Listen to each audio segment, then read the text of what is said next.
Hevşaredarên nû ê bajarvaniya mezin ên Amedê destûrnameya xwe roja sêşemê wergirtin. Sağ olun.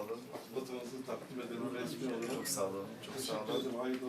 Barış'a. Hevşaredar Selçuk Mızraklı piştî wergirtina destûrnameyê di preskonferansek de got ku 31 Adarê ji bo Kurdan bû cemre. Seçmen iradesi 1 Nisan günü Di yekê Nîsanê de gelê Amed îrada xwe nîşan da û destûrnama radestîme kir. iradesini beyan etti, mazbatayı verdi.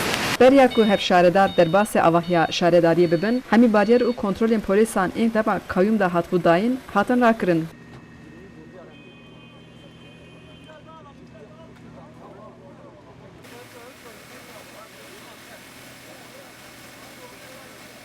Piştî di sal û nîvan gelek kes bê kontrola polîsan li ber avahiyê kom bûn û li vir li benda şaredarên nû man.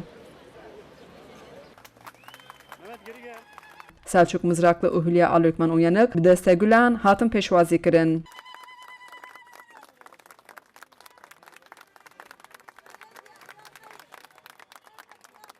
Xelkê ku hatbûn pêşwaziyê dirûjma Amed Yameyê berz kirin.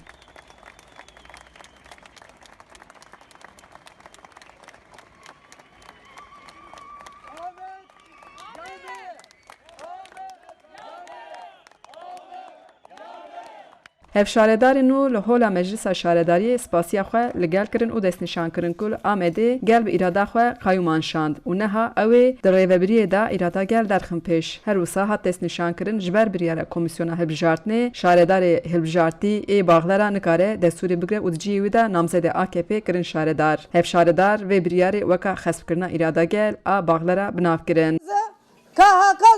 Jiber ku zulma KHK didome hêjî hevalên me yên ku destûrnameyên xwe negirtine hene. Li hin şaredariyan hêjî encama hilbijartina nehatiye eşkere kirin.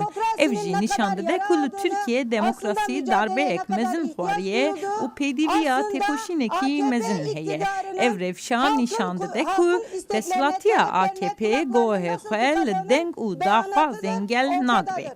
Seçim süreci boyunca Di pêvajoya hilbijartinê de mesozek da wegerê xwe em ê li ser hemî karin di meqapûma lêkolîn bike. Em ê hemû karûxebatin diş qanûnî û gendel aşkera bikin. Hevaran hêja. Erka ku me ji gelê xwe girtiye, em ê bi edalet, bi heq û hiqûq bajêrê xwe birê bibin.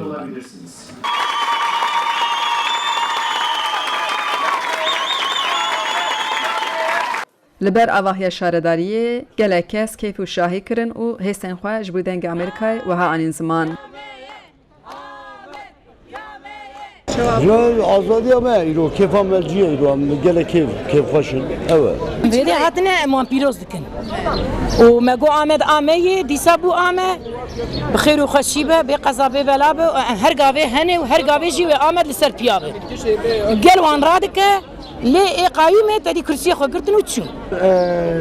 Eger piçî birûx eyd bozî çûkî Baxlara dîsa evkîtiya xwe avête ser zulma xwe dîsa nîşan da îrada gel dîsa qebûl nekir. Feqet yanî em kêfxweşin ji bo dîsa me şaredariya xwe bi dest xist îrada xelkê dîsa ciyê xwe dî. Heval em îro pir kêfxweşin. Me îro şaredariya xwe 2 sal pişû de me îro şaredariya xwe girt em îro pir kêfxweşin îşallah me Kurdistanê jî ava bikin em ê Kurdistanê jî bigirin îşallah.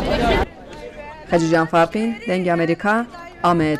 Şirine, velatim zerine, day velatim zerine, day velat şirine, day velat şirine, velatim şirine, day velatim şirine.